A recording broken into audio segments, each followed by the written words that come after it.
Hey, everybody. Welcome to my guest tonight. I'm your host, Jeff Revilla. We've got an amazing guest joining us tonight, an author, a parent coach, entrepreneur, a mother of four, including triplets, author of Parenting Without Giving an F. It's Sue Donnellan. Once a mom on the edge, raising triplets and more. She traded chaos for calm. That's what we're here for. From yelling to healing, she found her groove. Now she's teaching parents how to find their move. It's my guest tonight with Jeff Revilla in the chair and Sue Donnellan's wisdom. She's bringing it to share. From fight free parenting to laughter and love, she's proof that change starts with what you're made of. Sue, welcome to the show. Thank you so much. I appreciate you having me. Oh, we're so glad to have you here. We're going to do a lot of discussion tonight over the next half an hour. And this podcast is an origin story. We like to go back, trace those roots, see what made you who you are today. And I gave you a little introduction at the beginning. We got a lot of things to cover, a lot of bullet points to hit over the next 30 minutes. But let's go way back. Before being a parent, what was life like back then? It was fabulous. It was full of selfish years and fun and spontaneity. It was good. It was good times.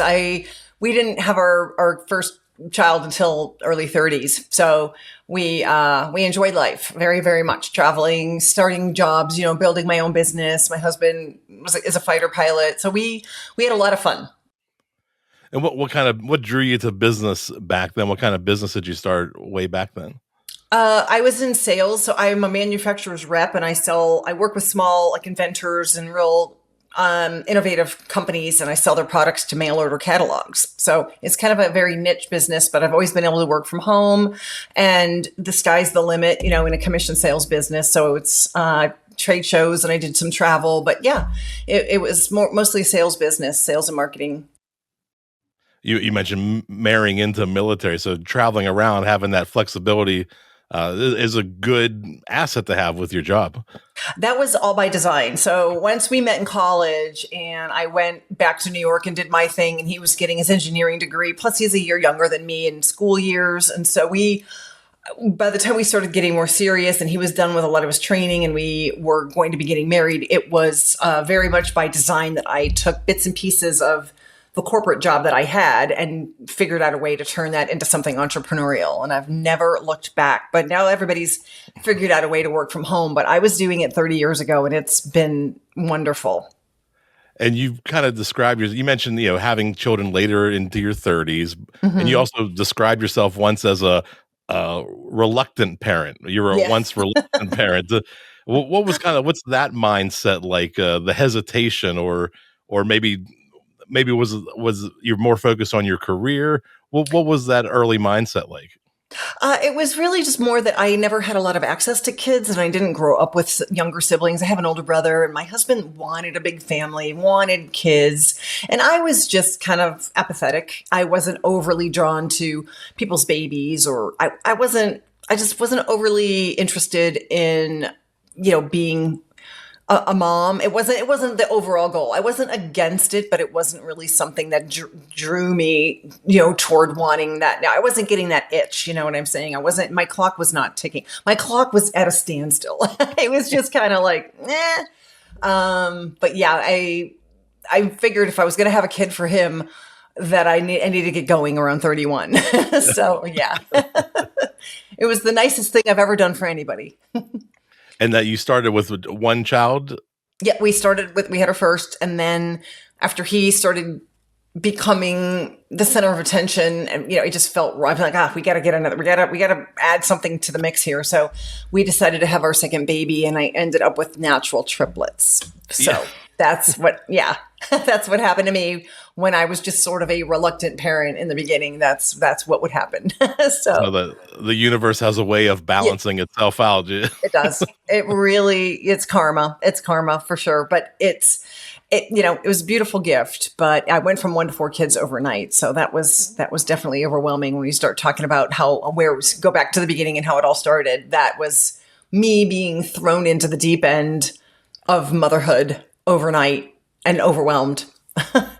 Yeah, and that's something to talk about. I mean, you have to figure out systems or ways to keep a household in order or keep the kids in line or get the even scheduling becomes a problem. What were some things that you had to change that mindset early on from being this, free independent traveler to now mother of four or pretty quickly. There's got to make some changes pretty quickly. Well, I love that you said the word system because when I wrote my book, I actually wrote a chapter about do you have a system that works? And being a business minded person and running my own business, entrepreneur, wearing many hats, I was accustomed to balancing a lot of different things at one time, and that's just the entrepreneurial spirit. I wasn't able to really outsource back then, so I was accustomed to balancing a variety of different subjects and things, at one time. So when we had the first baby, I'm like, okay, I need a system. I need organization. I need to be able to see how I can restructure my life to fit this child in. Because I am of the opinion that he adapts to us. So he's coming into our lives and, the world does not revolve around him. He needs to adapt to what we're doing and how we're doing it. So systems are really, really important. But overall, I would say what really kicked me into gear was the fact that I was yelling all the time because my first one has a wonderful characteristic of wanting to always be in control and wanting to know why for everything and beyond what was normal. So he was definitely a challenge in like all the right ways that make him difficult to parent, but will be successful someday with some of his personality traits. And with my first child, it was just a real challenge to try to figure out how to reach this kid and get him to do what I needed him to do. And so that was really what got me into learning more about behavioral psychology and how to get through to a child, because during your selfish years and when you're just living your life and you're working with other adults, it's like I say it, you hear me, you do it. I'm not used to the psychology of what it takes to get through to a little child brain. And that whole teaching and training model, that was really what flipped the switch for me. It was, oh, they're adults in training. Okay. They depend on me for absolutely learning everything. So it took me a while to get to that point. I have two daughters myself. They're 4 years apart. My journey now seems easier, but I do remember one point when my daughter was in kindergarten and I called my dad. I'm stressed out and I'm just like, why doesn't she know this? Like I'm trying to teach her like basic math or something. And I'm like, it's 2 plus 2. Why doesn't she know? Like, it's very frustrating. You think like it's just common knowledge. And there's stress points when you're trying to just get somebody up to speed and to learn new skills. And you touched on something a little bit about a yeller, right? You called yourself a reformed yeller Yeah. at some point. Yeah. And was there like and you mentioned you had to change something. Was there a specific breaking point, or was there a moment you're like, hey, this method isn't working that I'm trying to deploy, or I'm not reaching out to him properly? Was there just a moment that you realized to make a change? Honestly, it was my husband that called it out and said, honey, you're yelling a lot. And of course that met with, immediate resistance and justification. Well, of course I'm yelling. I've got 4 kids under 4 and I've got my own business and you're deployed or you're gone. Of course I'm yelling. In society, we never talk about a working dad. It's always a working mom. So I'm running my own business and I've got 4 kids. I'm running a household. I had 2 full-time jobs, and not to say he didn't, but I had the steady diet of it. It was all happening under my foot all day, every day. And it becomes overwhelming. So yeah, I was yelling all the time. My husband, said you're yelling a lot. And, I had to be honest, my throat did hurt from yelling. I am Italian. I'm type A. I had a lot to learn. Okay. So, the real turning point was him sort of cracking that seal of telling me that I was yelling a lot and me not really embracing that right away, feeling justified in the yelling. Until then, after that idea got a chance to percolate in the back of my mind, I was able to look at my oldest son, who I was kind of screaming at, not screaming, but, yelling, and him just glazing over and him just going, the more you yell, the less I hear. I just saw his eyes glaze over and I was like, I'm yelling and I'm not getting through to this kid. He doesn't even know what he's shutting down. So I did admit this is counterproductive. I'm not getting through. It's not working. And so we had our child at a Montessori preschool at the time, and they offered a parenting class and a book that really turned me around and got me started onto my journey of behavioral psychology. It was studying the Montessori psychology behind autonomy, independence, accountability, just how to foster that independence and get kids doing things for themselves and feeling good about it. And by default, once you learn these techniques, these methods, this psychology and this approach, you realize that you don't have to yell. I really never had to yell and I never had to punish after I sort of restructured my form of communication. And as you start transforming your parenting approach, do you start to notice these small changes, or was it a gradual process, or was it kind of like this is a better way to do it, and once you deployed that, it was easy peasy going forward, or did it take time to learn this communication method? A little of both. I had one example that really turned me around very quickly, which I can share, but the overall, it took me a long time to get there because the studying that I did is like, I don't know why everybody doesn't know this. When you study Montessori, you study some of these techniques and these practices. I'm like, why are we not all collectively aware of how to do this? And I was kind of struck by that. And so it did take me a while. It was almost like learning a foreign language because a lot of what I learned isn't intuitive. It's counterintuitive. So all the things that you think that you're supposed to do and the ways that you were raised that don't work, but we still fall into that pattern. A lot of those things we have to retrain ourselves. And it was a lot of role playing in the class and then me going home and trying to remember what I was supposed to say, how I was supposed to say it, and when I was supposed to say it, and me going, darn, I should have said. So it took me some time of like a foreign language, just practicing that. And after a while, I ended up taking, many classes I did study throughout, which is why I'm now coaching. But I would say it took me one or two full classes and really rolling around in the material. I'm not the quickest study on this type of stuff, so it was, I was busy, I was working and the kids, but I did adopt a few simple little redirects that were like, like a when then. Well, when you get your shoes on, then we go. Or like kind of restructuring things for the earned access approach, which I now use for everything for when they were in teens and beyond, is that, before you get the screen time, before you get the thing, you need to earn the access, and here's how you need to earn it. And here's how I'm restructuring my expectation of you. So you're going to do X, Y, and Z. And then, so then, something that simple, and then the logical consequence idea where instead of controlling the communication, wear your jacket, put your jacket on, it's cold. No, we're not going into put your jacket. Hey, I'm not the one that's cold.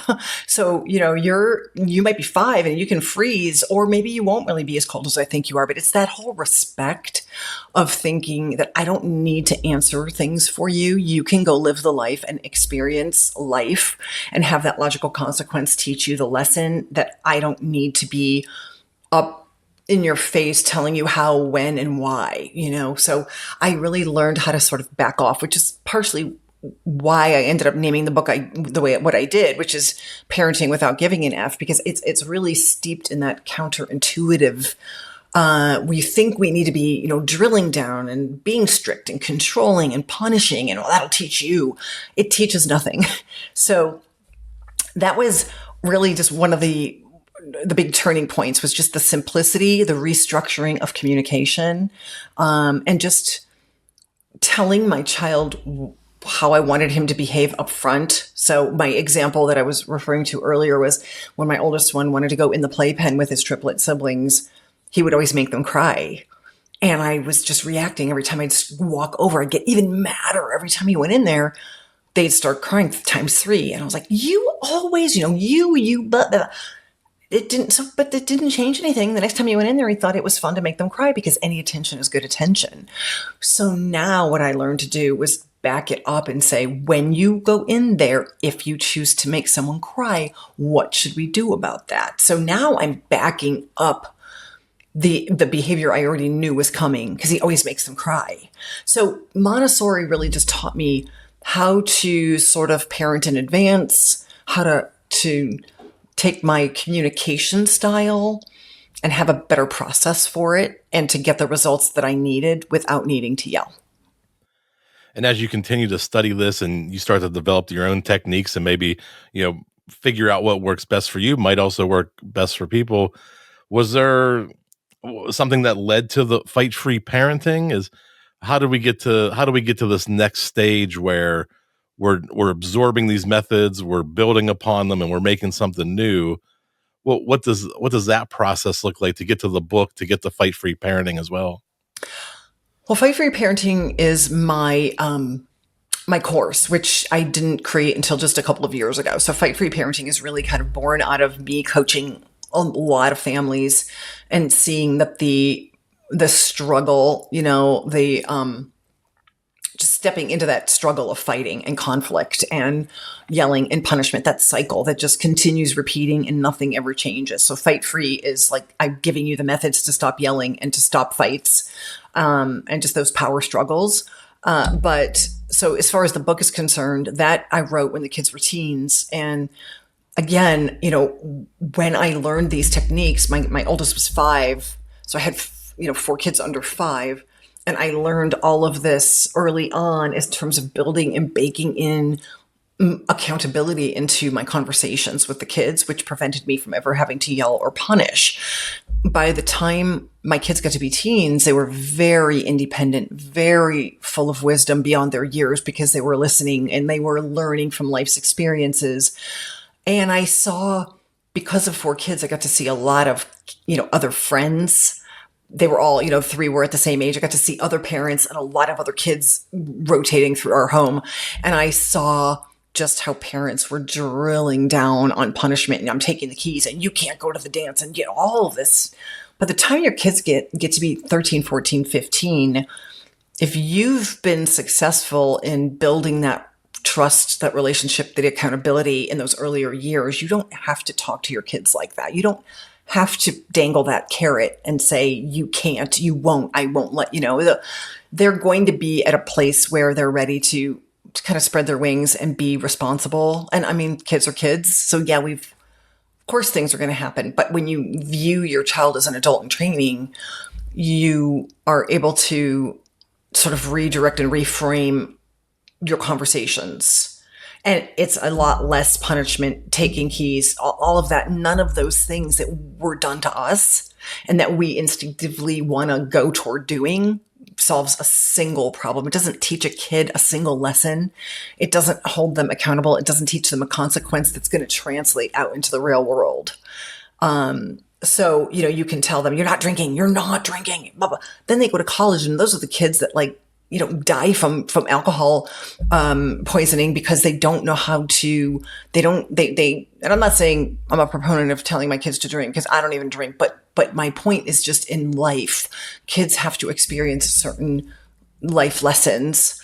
And the more they can do it under the safety net of my home, by the time they leave at 17, 18 for college or trade school or wherever they're going, they'll have seen more of life and experienced it. And I've helped them through those processes more effectively than me trying to control and, corral them and keep them in their room type of thing. You mentioned, some of the neighbors' kids come over, you see their parenting. I'm thinking about how I parented, and my girls are one's in college, one's a sophomore, and it's stressful at times as a parent, and you're trying to figure these things out, and you're trying to, just get them to practice on time and keep them alive and fed and everything. And there there's some stereotypical things that you had mentioned that you've seen from the friends' parents, Mhm. and I'm guilty of those as well. What are some of these misconceptions that maybe we have as what a good parent is? A lot of us think this is the way to do it. Maybe Yeah. that's the way we were raised, and we're just thinking that's how you do it. Or, but you're telling us that there's a different way, another way to communicate properly to so that the child understands the consequences. And Mhm. what are some of the misconceptions that maybe I had, and not anybody, I'm just using myself as an example, but we thought this was good parenting, and maybe Exactly. we were misled. Well, I wouldn't say misled because everybody has different goals for their families, but it again, I live in that counterintuitive space. And, my kids are now grown. I've got 27 and 24 triplets, and they're all off doing amazing things because they were raised to find their purpose and where are they going to add value in the world. And so they're all out, and I know I've got, parenting's in my rearview mirror, and I know that what we did worked. So I do feel a lot of credibility in that way. However, every parent has their own goals, but some of the things that I teach, some parents just can't get to. For example, grades, not my problem, not my deal. I never once demanded a single grade. First of all, I was a C student. So I don't prioritize grades. I got my master's degree. I'm running my own business. I make a great living. I'm an author. It doesn't matter in the end. Now, I know a lot of parents might think that's like nails on a chalkboard. Like, that's not true. Okay, you're free to think that. That's fine. But, in terms of the question you're asking me, these counterintuitive ideas of like, I've already been to school. So I don't, I'm going to provide the home and the culture and the, just the background for you to thrive and be successful in school. But, I am not going to ride you. Did you do your homework? Did you have to go in early to talk to your teacher about that grade? Like, that's up to you. That's up to you to email your teachers. That's up to you to say, can I come in after school? Where did I go wrong on this test? I'm not going to ride you. By the time you're 15, 16, these are things, but what will I do? I will, on every vacation, starting from when you're 8 years old, go visit college campuses and show you what college looks like and show you what opportunity looks like. And we will travel and we will see a variety of what jobs look like. So I will perform this more like background program of showing my kids what the world is and what opportunity looks like. But what I won't do is get into the mud with you and tell you how, when, why, and where. Like, that's where I saw the parents. I saw some parents like, you got an A-, a B+. That's not good enough. You're not going out for 2 weeks. You're grounded until you get, like what? Yeah. So that's one example. I never ever had a conversation about the grades. And guess what? It took care of itself. All my kids did really well in school. They because they were self-motivated. They knew what they had to do to get there, because once they get off to school and they have to talk to their professors, or they have a job and they have to talk to their boss, what does me writing them do? It's not teaching them anything. It's kind of crippling them, to be honest. So it's this counterintuitive way of thinking of respect. So do I really respect my kids? If I respect my kids, I respect them to solve it. And so it doesn't mean that I'm not engaged in what they're doing. I might have a prompt. I might go, oh, how's homework work? I might say a few things, but I'm not punishing. I'm not taking away opportunities. I'm not restricting. I'm not controlling. So those were some of the things that I saw. And the funny thing is that you have to ask yourself, is it working? So one of my kids' friends, his parents were notorious for punishing him, and he was not getting the grades they wanted. And so they took the keys away. But what did that really do? That just inconvenienced my son, because now my son had to go pick him up for school. And I'm just like, you're not teaching a single thing. Grounding him isn't teaching him, well, I gotta study harder. I gotta listen more in school. I've got to go talk to my teacher and find out what it is they need. Being stuck in your room isn't performing a single skill for your kid. So those are some of the types of things that I'm talking about, that by the time they get to be teens, It is a huge leap and it is scary, but have faith and things work out.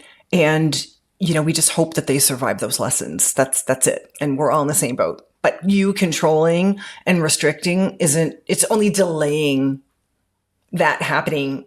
But by the time it's delayed, they're out on their own and they don't have you there. So. And you've coached parents all over the world. And Yes. is there anything that's like a universal struggle that you see no matter what continent or what city the parents are from? Is there any like global parenting struggles that you've come across? There really isn't. I'm noticing a lot of niche issue. Okay, well, I guess one of the things is different is co-parenting. If a lot of families are, broken up and with new partners, and so co-parenting is a real struggle for a lot of families. That's a very, very common thing that we work on. But just I would say kids' lack of motivation and kids just not listening.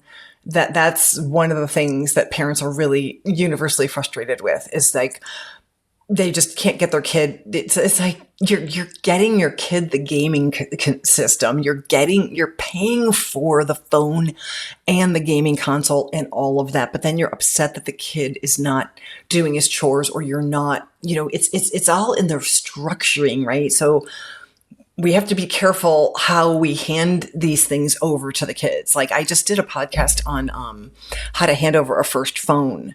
And the methodology there is that I'm not just handing a kid a phone.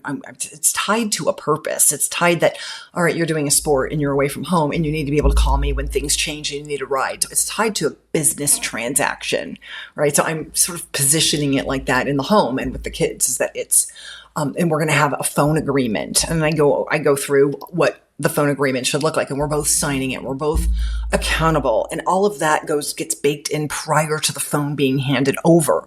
And you're going to show me all the passwords. Like, so there's an element of parenting and training.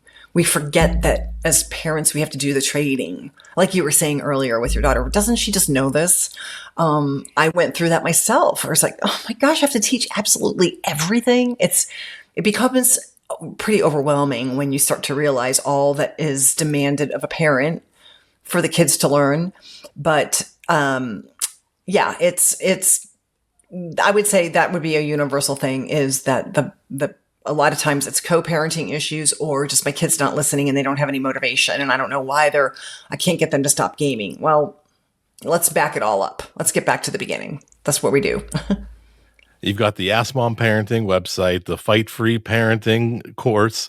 You got the Parenting Without Giving an F. Where do you see yourself 5 years from now? Is this you mentioned you used to travel a lot. Is getting back onto conference circuits and public speaking, or do you want to continue building this program? Possibly. I think I would like to just help as many parents as I can that are looking for some of those quick redirects, that quick new frame of mind that's going to be helping them get a little bit more harmony in their home and get their kids listening, and them to stop yelling and sort of just stopping those fights and power struggles. I would like to be able to help as many as I can. So that would mean group classes, group coaching, just getting more people in the tent and being able to share some of these methods with more parents, because the way that I coach, which is different than a lot of other people that I know, is like once you learn the process that I teach, it's foundational and it's duplicatable at every age and phase. So you don't need months and months and weeks of coaching. We just need to get the foundations straightened out and understood and embodied, baked into your communication style. Once you see the psychology and you get the hang of how this works, you can take the methodology and apply it at every age and phase. That's a good question. If you're becoming a parent or thinking about becoming a parent, when is the best time to start thinking about this type of training? Is it after the kids are maybe 18 months, or when do you need or at least consider some sort of training on being a parent? What's the best time for that? Well, with what I teach, I love to get parents around 3 or 4. 3 to 5 is a good age for me to grab a parent because at that time you're going through and have been through the terrible threes, which is really not terrible. It's terrible twos, maybe for girls, but for boys, it's terrible threes. Once you hit that first tantrum at 3 and you're like, whoa, who is this kid? That's about the time I can start making an impact in your life. But there are other methods that are great for the baby years and training kids and getting them on a schedule. That's separate, and I have ideas and contacts in that area. But for what I do, if we can get parents to understand between 3 and 5 what I teach, the foundational aspect of what I teach, that can then be used and duplicated at every age and phase, that is my ideal parent. But I can help anyone at a point of readiness. I especially love the teenage and the preteen years because parents are so scared and overwhelmed. And within a quick amount of time, I can really turn them and the child quickly into a very productive, respectful, trusting conversation and relationship. And if people listening at home want to learn more, what's the best way to get in contact with you, Sue? Ask Mom Parenting on YouTube, Instagram, and Facebook, and also askmomparenting.com. Awesome. We'll have all those links in the show notes. Let's go back to that song. Once a mom on the edge, raising triplets and more. She traded chaos for calm. That's what we're here for.